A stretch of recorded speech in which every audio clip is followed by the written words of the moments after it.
Sorry po.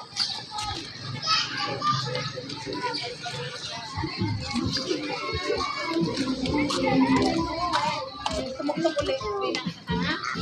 Ayoko. Kaniwam. Kaya naman ang maliit.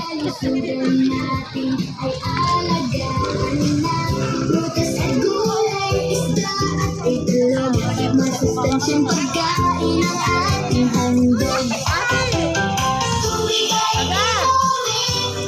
Iwas sa sobrang tamis.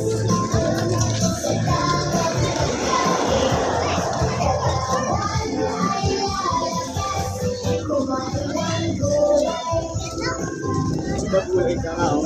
Kumain ka daw ng gulay. Ayan. Kumakain yata sa kanila gulay mo. Ayan.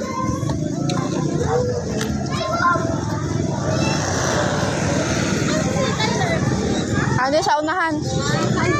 Hi! Tinapay ka?